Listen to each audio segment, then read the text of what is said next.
Marlene Grossman, and I co-coordinate the symposium.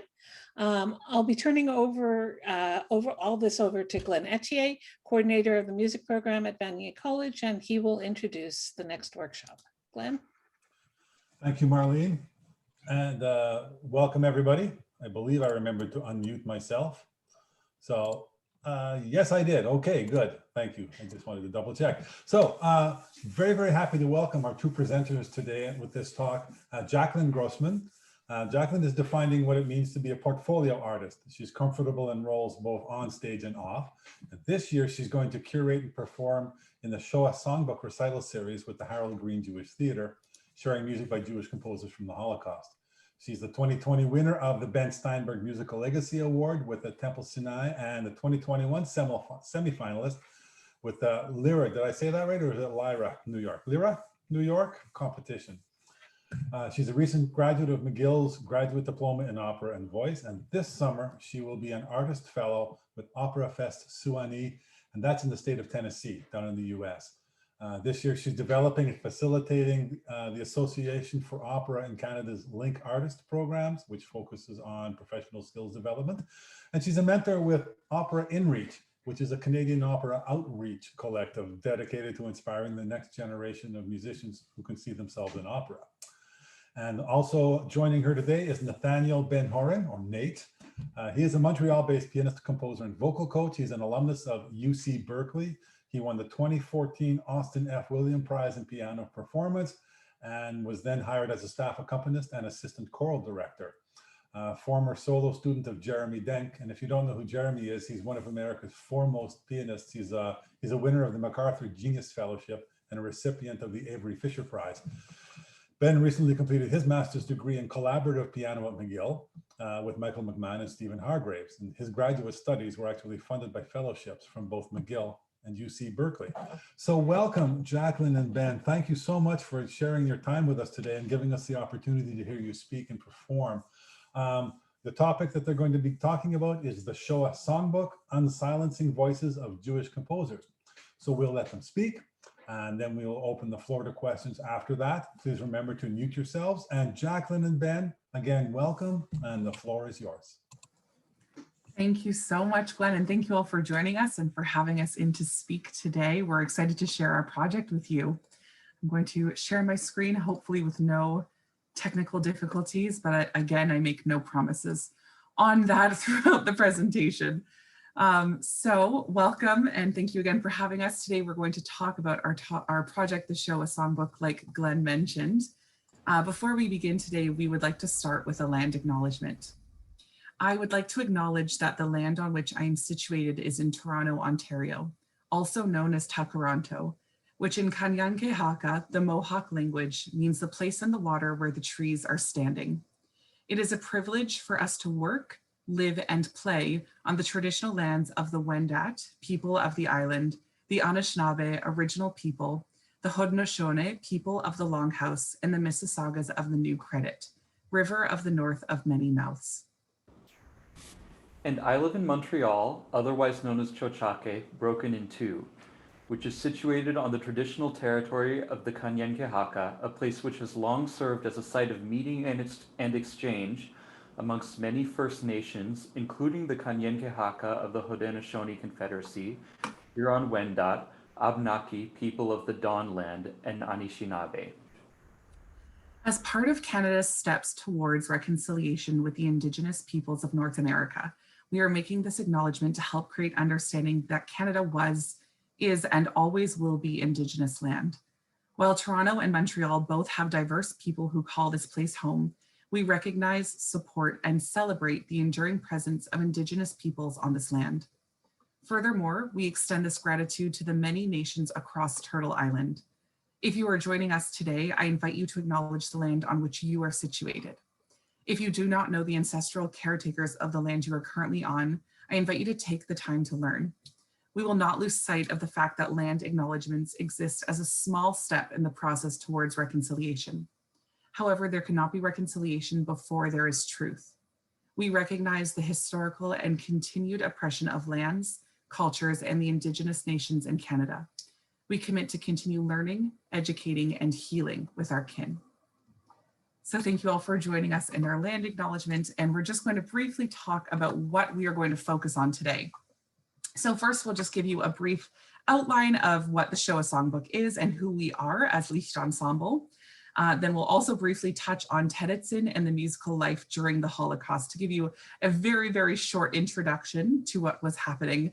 And then we're going to offer what we're calling our Zoom version of a virtual version of a lecture recital, meaning we'll give some context and then share some of the music we've just done in our recent concert. So this will include Szechnoide by Karl Schwenk, a few pieces and poetry by Ilse Weber, and Wendler im Garten by Viktor Ullmann. And then finally, we'll just share some resources and have some time for a Q&A at the end. So before all of that, who are we? And I'll turn this over to Nate. Yes, well, Glenn already introduced us. I'm Nate. I'm a collaborative pianist, meaning a pianist who collaborates mainly with singers, and composer. I live in Montreal, and I'm a recent transplant here from California. I came to McGill for grad studies, which is where I met Jaclyn. Hello, I'm Jaclyn. I'm an opera singer. I'm also an arts administrator and a programs manager for the Association for Opera in Canada. Some fun facts about me: I am a musical theater nerd and I love all things leadership and professional development. I'm a big enthusiast on those things. Yeah, so we're both recent graduates. We graduated during the pandemic, which is super fun. We met at McGill, where we were paired in a class called Song Interp, which puts singers and pianists together for an entire year to work on song repertoire. And ironically, the first thing we ever did together was a set by Wagner, which is, we probably know, like the most racist, anti-Semitic of all composers. But yes, Jaclyn's voice is very well suited to Wagner, as it turns out.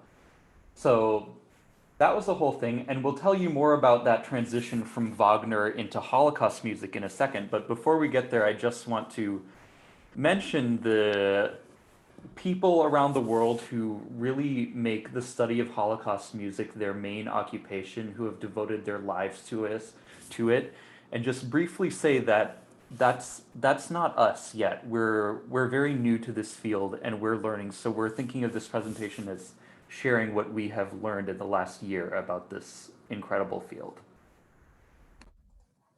And again, we'll point you in the direction of some more information and resources at the end. So Licht Ensemble and the Shoah Songbook. Here's some backstory on how we got here. So like Nate mentioned, we both did our post-secondary education in classical music. For me, I loved German Romantic music right off the bat. Right away, when I started my undergrad, I was quickly told I'm a dramatic soprano and I would sing Wagner, which is a wild thing to tell an 18-year-old because I had no business singing Wagner at 18, and don't worry, I didn't. But I very quickly fell in love with his music. And at the time, I didn't understand how problematic that was. And honestly, I think I avoided acknowledging that because it was uncomfortable. I'm a Jewish person, and I did find it funny that through a lot of my training, I was constantly singing Christian religious music or singing in churches. And sometimes my family would ask, you know, why don't you have any Jewish composers that you really love? And I naively thought that, well, Jewish composers weren't as prevalent in the German Romantic music scene. So that's why, of course, I don't have favorite Jewish composers from that time period. Little did I know, here we are. So in early 2020, in the pre-pandemic days, I was preparing a recital of music by Jewish composers. And I shared with Nate what I found, which was Anne-Sophie von Otter's Theresienstadt CD. And that included music by the composer Ilse Weber. And the two of us very quickly fell in love with the music and with the woman that Ilse Weber was. And our curiosity grew, and we began wondering what else was out there that we didn't know about in terms of this Jewish music created during the Holocaust. And thus began a rabbit hole that we are still tumbling down with much excitement. So we then formed Licht Ensemble, meaning light in Yiddish and also pronounced the same in German. And we are a collective of emerging artists whose goal is to uncover and share music by Jewish composers from the Holocaust. And this has been really interesting for us as Jewish artists because discovering this music has really allowed us to reclaim our history with a new perspective and also ensure that these voices that were once silenced are now heard. So our first project as a collective is the Shoah Songbook. We launched our first recital on April 4th with the Harold Green Jewish Theatre, which is based in Toronto, and it's all digital because of course it's a pandemic. So it's a 5-part digital recital series of music by Jewish composers from the Holocaust. And the next 4 recitals will happen over the next year. I do want to note that this concert and what we'll talk about and share musically today does have some sensitive and heavy subject matter. So please do be aware before watching. And if it's sensitive for you today and you don't feel comfortable, you can of course always step away. So next we will be talking about the setting of all of the music from our first concert, which is Terezin. So Theresienstadt in German is the German name for a ghetto and concentration camp located in the Czech town Terezin, northern Bohemia, which is now the Czech Republic. It was sort of a special camp because it was a show camp where the conditions of life were slightly better than they were in other concentration camps, although not to say they were good. There was still, overcrowding, starvation, inadequate medical care. But on the surface, it looked much better. Ultimately, this was kind of an illusion because people who were sent to Terezin were usually later sent to other camps and other places to be killed. So the people who were sent to Terezin were a lot of people who couldn't be justified to be sent to the labor camps, which is how they described concentration camps, how they described death camps internationally. So these included people like the elderly and esteemed cultural figures, intellectuals, artists, and people like that. So there was this kind of weirdly thriving cultural life within Terezin, which of course served a propaganda function for the Nazis because they could point international spectators to Terezin and say, look, they have art, they have culture, they're doing great here, we're taking care of them. Although of course that wasn't really true. So around 120,000 people passed through Terezin. About 33,000 died there and more died after being deported to other places. So like Nate mentioned, the cultural life in Terezin was thriving because so many artists of all types were sent to this one camp. The cultural life began as early as the second transport, and that's when instruments were already being smuggled in. The first concerts that happened there were held in secret attics and basements because they weren't allowed.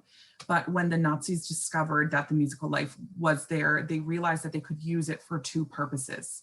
The first would be allowing it to happen, which would help them contain the prisoners easier or more easily. And the second would be so that they could use it for this propaganda purpose. Some of the greatest artists of their generation were incarcerated here. And this wasn't just musicians. It was everything from writers to visual artists and philosophers, etc. So early on, the Freizeitgestaltung, the Administration for Free Time Activities, was created by the SS Command. And this was a Jewish-run organization responsible for the cultural life happening in Terezin. And just so you know, this is a photo from the opera Brundebar, which we'll talk about a little more later, which was a children's opera written by Hans Krasa. So within Terezin, there were very many choirs, there were cabaret groups, classical ensembles, popular orchestras, anything you can imagine. Some examples include the Ghetto Swingers, which was a swing group that performed often. Egon Ledek, who was the associate concertmaster of the Czech Philharmonic, so very, very prominent musical figure in the in Czechoslovakia at the time, led the Ledek Quartet, which was one of many string quartets and ensembles. There wasn't just the one. And finally, another example I want to share is Raphael Schechter, who was a Czech composer, pianist, and conductor. And he directed productions of operas in the camp, often from just having one score that he then would teach everyone from.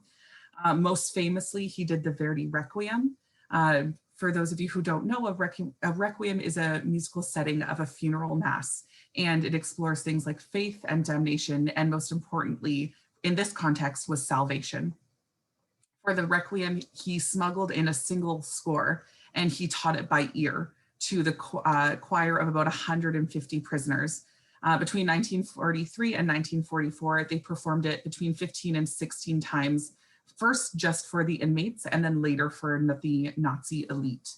And twice while performing the Requiem, the chorus was deported to Auschwitz and the music had to be retaught. Gideon Klein, who's one of the composers we feature on our first Shoah Songbook recital, unfortunately not one we're talking about today, was the pianist for all of these performances and rehearsal. So beyond just the musical life happening, there was also musical criticism and education happening. About 15,000 children passed through Teddyson, and even though it was forbidden, they all attended school. Again, Gideon Klein was known for tutoring the camp's orphans in music.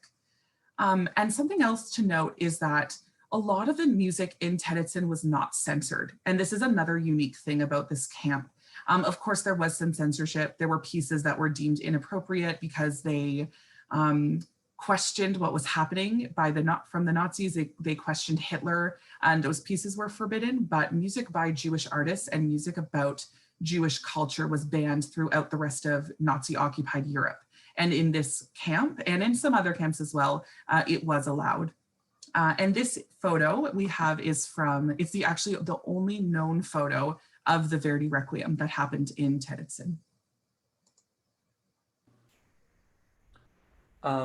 So a little bit more about the use of music as propaganda. We have a clip from the film Der Führer schenkt den Juden eine Stadt. The Führer gives the Jews a city, which shows a performance, I believe, from Brundebar, the children's opera that Jaclyn mentioned. I'm going to ask Jaclyn to play it and just mention that it's a little hard to watch. So with that said,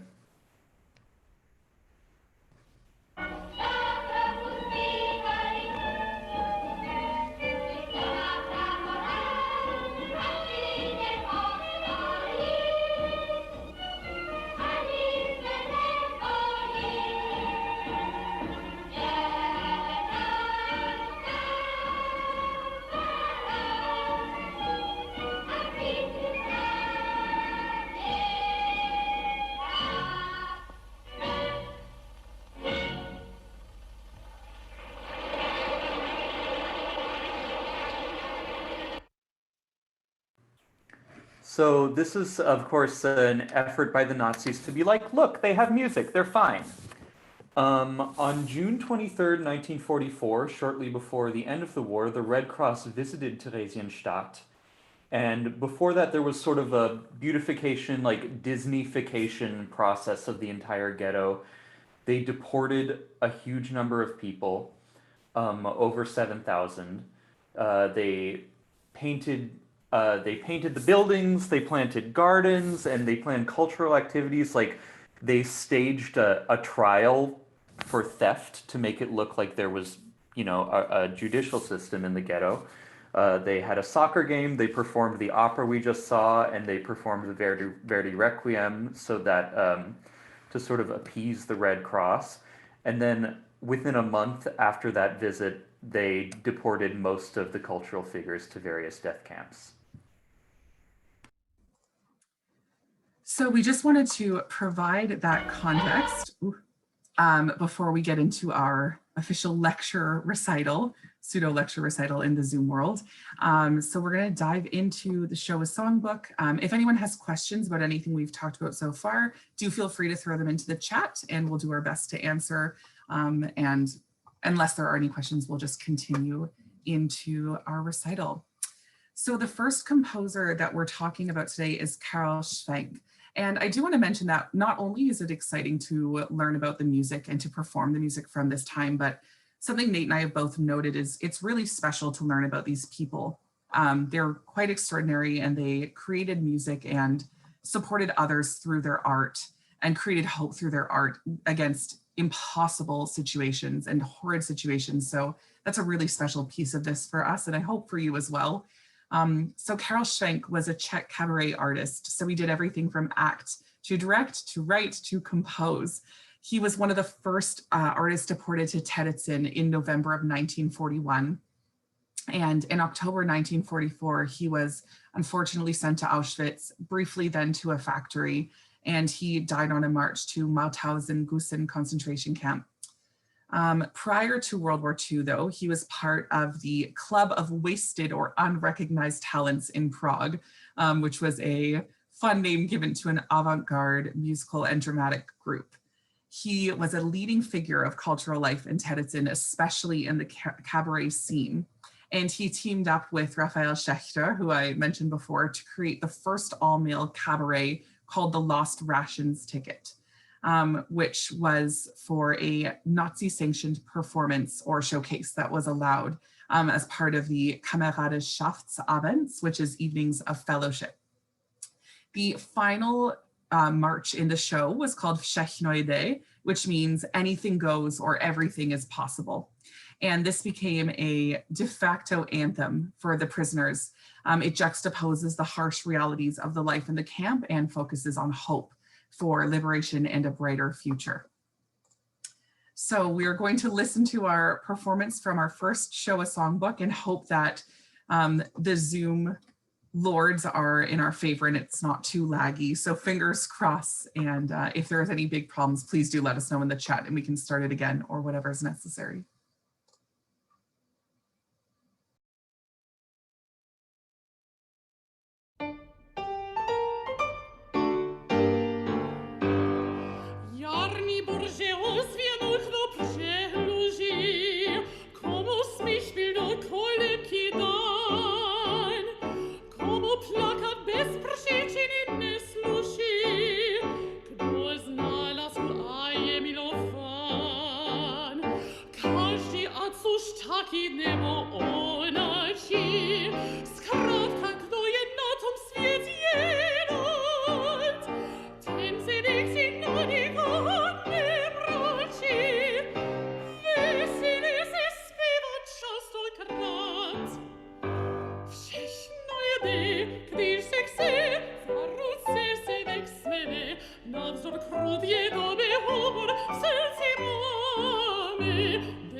So a little bit of context on this piece.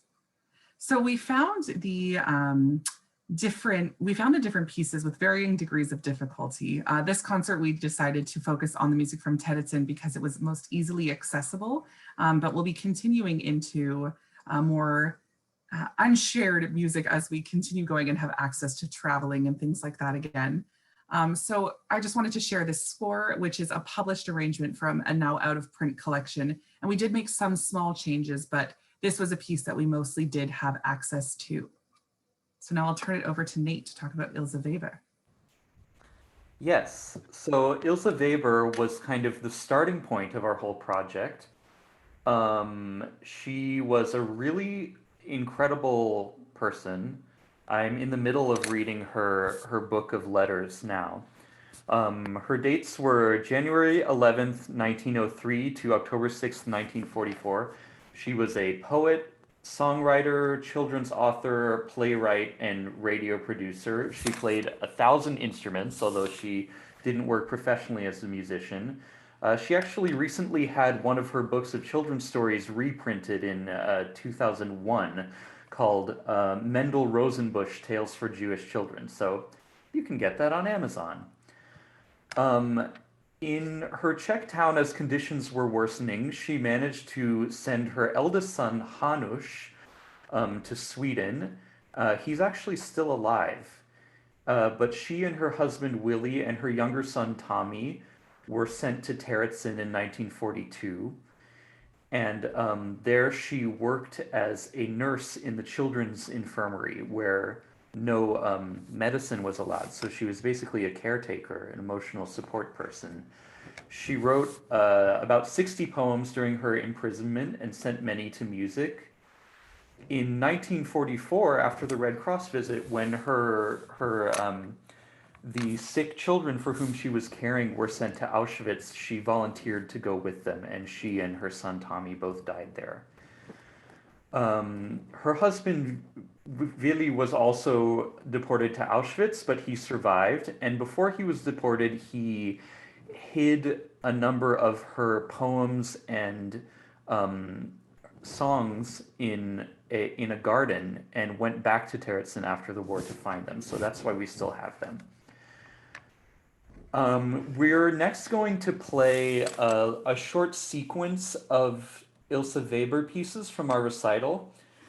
The first one is Und der Regen rinnt, and the rain falls down, which is a letter from Ilse to her first son Hanush, with her in the camp, him in Sweden, and just expressing how much she misses him. Then there's a short monologue, or a segment of a monologue, which is a reading of a letter to Hanush. And after that, we'll do Vigala, which is Ilse Weber's most famous surviving song. It's just a haunting lullaby. Part of our project was that I made new arrangements for these pieces, in part because there has never been, to our knowledge, a published piano arrangement by a Jewish composer, so we really wanted to undertake it ourselves. Ilse Weber's songs are recorded just as melodies, and she would have accompanied herself on guitar. And there are a few different piano accompaniments and other instrumental accompaniments that have been written over the years by various people, anonymous people from the past and living composers and arrangers, but it's something we felt it was really important to do ourselves. So with that said, here are the songs.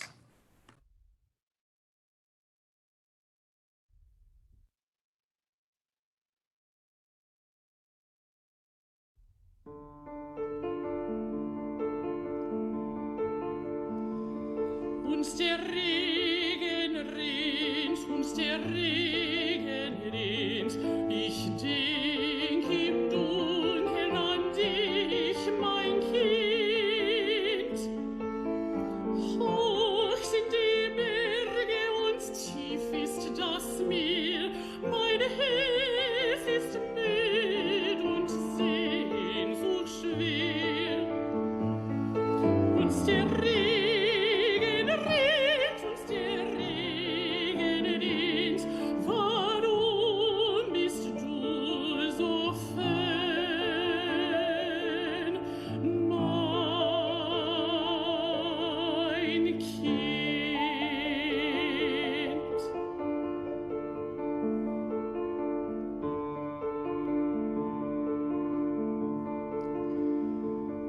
Und der Regen rinnt, und der Regen rinnt, Gott selbst hat uns getrennt, mein Kind. Du sollst nicht leiden,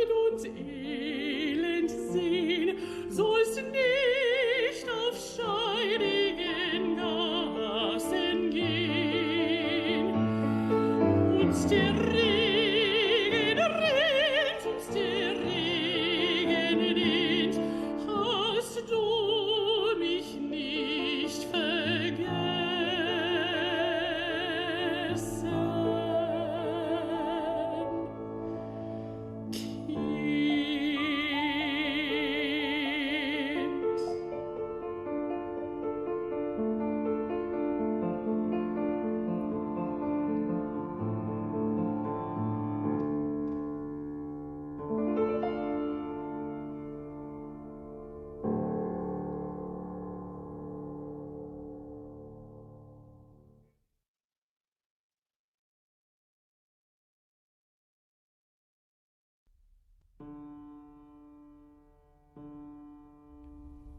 You are still young, and thus you barely understand. So many are packed in one room. Body lies on body. You feel the suffering of others, and you feel your own loneliness full of pain. My boy, are you healthy and well-behaved? Now no one sings to you anymore as you sleep. Think just that when we see each other again, then we'll barely be able to understand one another. You will have long forgotten your German in Sweden, and I can't speak Swedish at all. Won't that be funny? That in just a short time, I'll suddenly have a big boy. Do you still play with toy soldiers? I live in a real barrack with dark walls and gloomy rooms. One wouldn't know of sun or plants or trees. Here I'm a nurse for the children, and it's nice to help and soothe. At night, I often wake up next to them. The small lamp barely lights the room, and I sit and I tend to their peace. And in each child is a part of you. And then my thoughts fly to you, and still, I am happy you are not here. I would gladly suffer 1,000 torments if I could pay with them for just one child's happiness. Now, it is late and I must sleep. If I could just see you for one blink. Dear son, no matter how strong my need, I can only write letters you'll never read.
Thank you all so much for listening. If you're interested in hearing more of Ilse Weber's, we're reading more of Ilse Weber's letters or poetry, there's a really wonderful book that we'll also share at the end that collected a lot of this material from her called Dancing on a Powder Keg. Highly recommend reading it. It's very impactful and I think very important. All right, and on to our final composer and final piece for this presentation, Victor Ullmann. He was a composer of opera, orchestral works, instrumental chamber music, art song, really everything. He was a student of Schoenberg, who I'm sure a lot of you know was an extremely important and influential composer and theorist of the time. And he also was a conducting assistant for Alexander von Zemlinsky.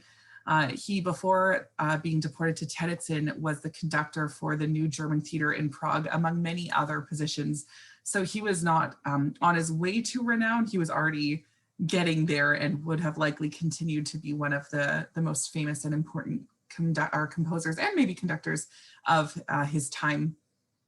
His music is marked by atonality and dissonant harmony, but there is also a depth of expression and a real mastery of the formal structure. Before going to Terezin, he'd already composed 41 opuses, which is a huge amount of music. So he was sent to Terezin in September of 1942, and based on his pre-war renown, he was asked to occupy himself with composing and organizing lectures, working as a critic, as conducting. They knew that he was an important figure for the cultural life there. So in Terezin, he created the Studio for Modern Music, with which he organized concerts. And in October 1944, he was deported to Auschwitz and was later killed in also October. So today we are going to talk about the piece that we did, one of the pieces by Ullmann that we did on our Shoah Songbook, Wendla im Garten. Yes, so it's another kind of heavy piece. It's the text is from the original German version of the play Spring Awakening, which many of you may know in its Broadway form, its Broadway adaptation. It's sort of about the dynamics of sexual repression and sexual violence in the generation of Germans preceding the Nazis. So this text, this snippet from the play, is a monologue given by 14-year-old Wendla, as she sneaks into the garden to pick violets the night after her first sexual experience and processes her feelings of confusion. It's believed to have been first composed in 1918 and then edited in Terezin in 1943, and it's dedicated to Friedel Dickler, who he is someone he knew and had an affair with when they were both young students of Schoenberg, and then later met each other again in Terezin. So I won't describe the music too much because it's really a trip. When Jaclyn and I heard this piece, we both, like, our jaws kind of hit the floor, and we both felt that we never heard anything quite like this before. I mean, it's really in a niche of its own. And especially after already being acquainted with Ilse Weber, it just showed us such a far off stylistic point of contrast that it really demonstrated like the breadth of what was lost and what could have been during that period of musical evolution in Europe and in Germany. So here's Wendla im Garten, Wendla in the garden.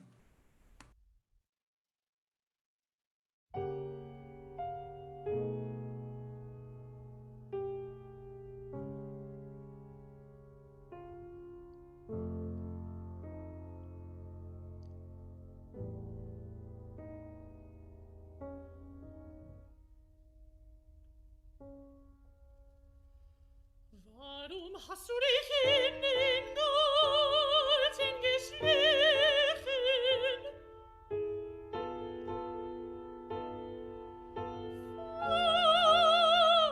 Veilchen suchen. Warum bringst du auch die Lippen nicht mehr zusammen? Ich weiß es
Yes, it's fun how the video is sometimes behind and sometimes in front of the audio.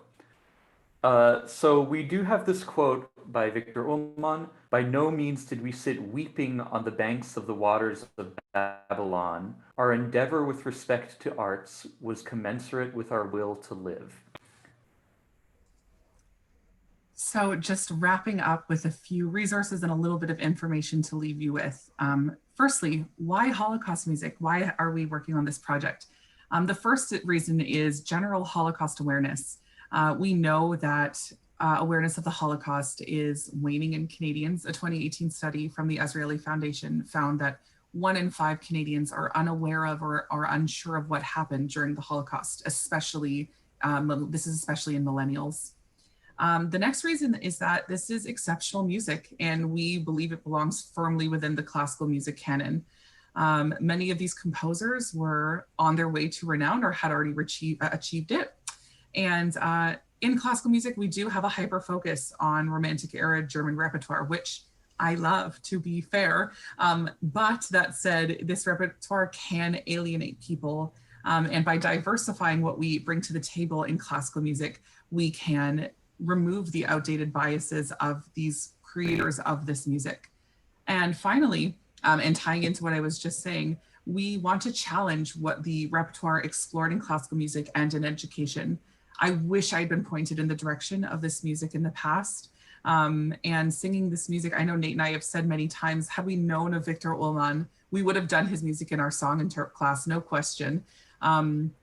As a Jewish person, as Jewish people, being able to have this point of identification within the canon, or what we hope becomes the canon, and not just be, dealing with how we feel about performing Wagner, but performing people like Ullmann and Karl Schwenk and Hans Krasse and all these amazing artists alongside the Wagner, is a really important way of integrating individual cultures and identities into the classical music sector. And I think that by breaking down this traditionalism that causes people to perceive classical music as elitist and welcoming diverse perspectives, we can have a more diverse and welcoming community overall.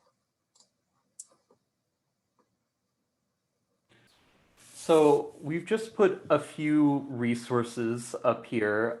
There are tons of Holocaust memorial centers. There are tons of places that focus on music. We have this list of centers on the left. In particular, the United States Holocaust Memorial Museum has a big online archive, and we're going to pull pretty heavily from that for our next concert. In terms of recordings and books and stuff, I just put 2 up there that we've already mentioned. I highly recommend both of them.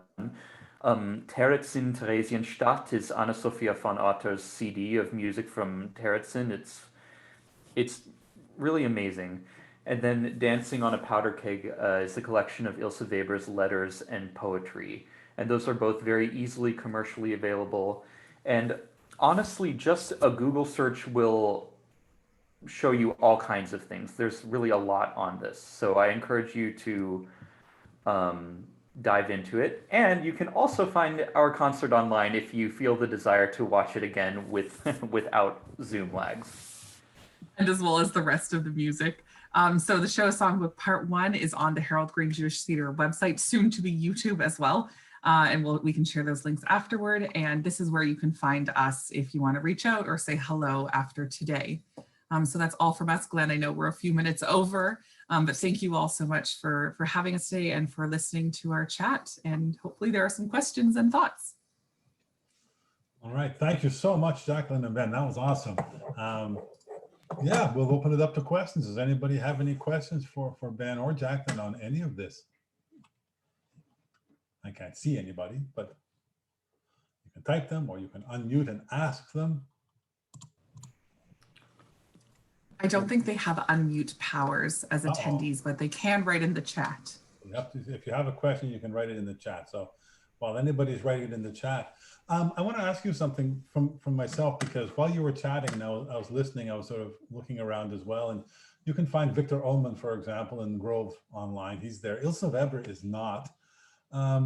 And you did mention that for Ilse's work, her husband sort of hid the music, right? She had hidden the music and then went back after the war and found it. where did the works from the other composers come from? Like, were they previously published? Were they manuscripts? And like, how did you come across them and find them? I think the answer is all of the above, honestly. It depends on the composer. It depends on which concentration camp they might have been in. I know Victor Ullmann left his music with Frida Dicker, who was that woman he had written the acknowledgement for in Wendla im Garten. And then she was also deported to Auschwitz and must have left the music with someone in Terezin. He had self-published quite a few things before the Holocaust because he was already having trouble as a Jewish artist in Germany. But a lot of, I mean, it's everything, anything and everything between. His music was somewhat published before. People like Hans Kassa had music published before, whereas we're now looking at a composer named Edwin Geist, who has manuscript archives with the US Holocaust Memorial Museum in Washington. And some of it has been touched before, but most of his chamber music, for example, is still in manuscript form. It's quite difficult to read. We're just beginning the process of transcribing it, and Nate is going to be creating piano vocal arrangements for that. So yeah, some composers were published, some not, and it depends on what you're lucky enough. I can also jump in too. I just want to circle back to what you said about the Grove Dictionary, which is that technically Ilse Weber wasn't a classical musician, right? So I think that's why she's not in Grove. Oh, okay. But like these, and for her pieces in particular, like they were written, some of them were written down by memory by people she had sung her songs to who survived. And other, you know, it's all over the place. Like Jaclyn was saying, it's like written down on scraps of toilet paper, written down from memory, written in the weirdest places, smuggled out of the ghetto. So, yeah. That's amazing. We have a question in the chat here. Can you see it? I mean, you were arranging the music as well. Some of these, Nate. So if somebody wants to know, Fern wants to know, how do you arrange the music? What is it that you do you get a piece of music that's written down on a scrap of paper from somewhere in somebody's rough manuscript to hand, and how do you do that?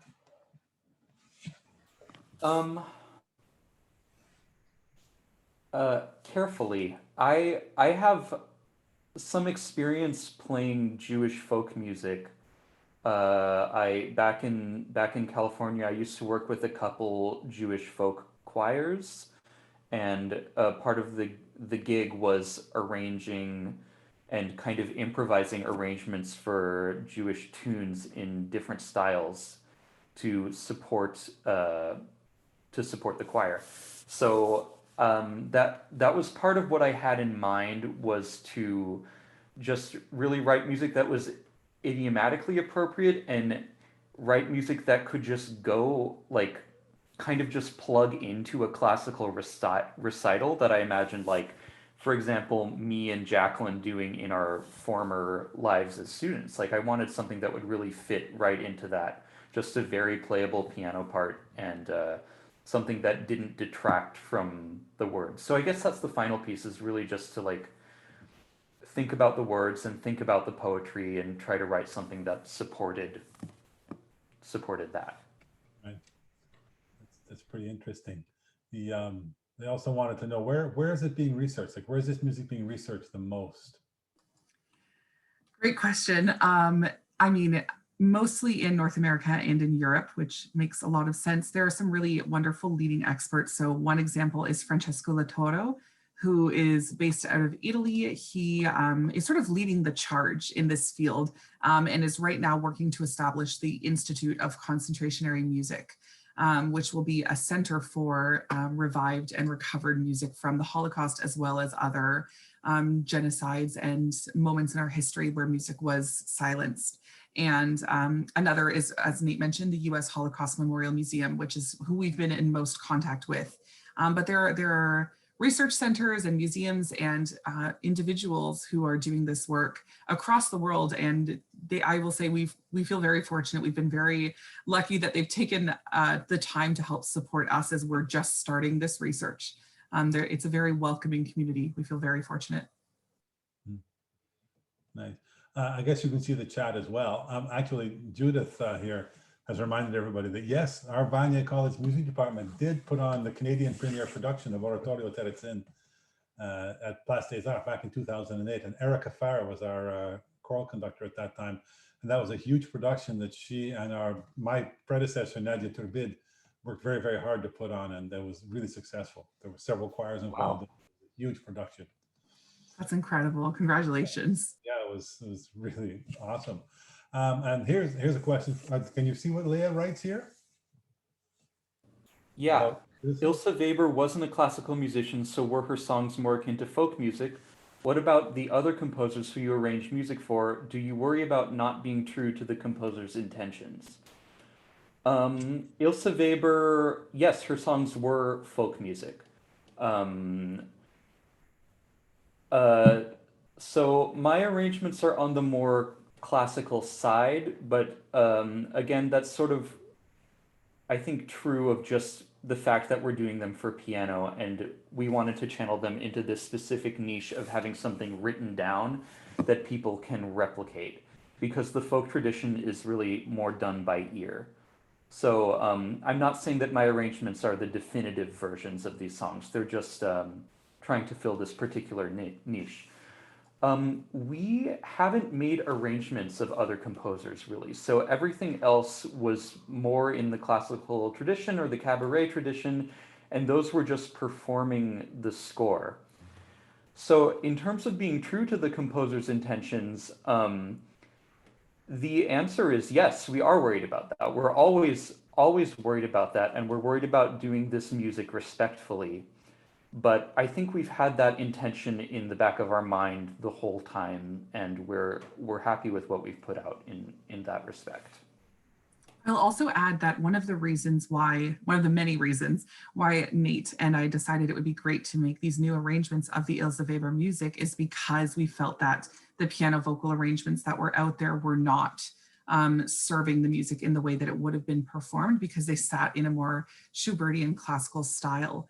Not to say that they weren't wonderful, they really were, but we wanted to try to go closer to the folk roots of what these pieces might have been being done with just a voice and maybe a lute or a guitar with, strummed chords. I think that's a really important point that you both bring up, and it requires, Nate, you alluded to this a little bit earlier, but it also requires, even if you're not working with arrangements or doing arrangements of other composers, it does require exposure to and a bit of understanding of the actual musical style that you figure that these have been placed in, right? So if you're going to be writing in a folk style, if you're going to be, for example, the Victor Ullmann was very, very much, you can hear Schoenberg all over the place in the Victor Ullmann, right?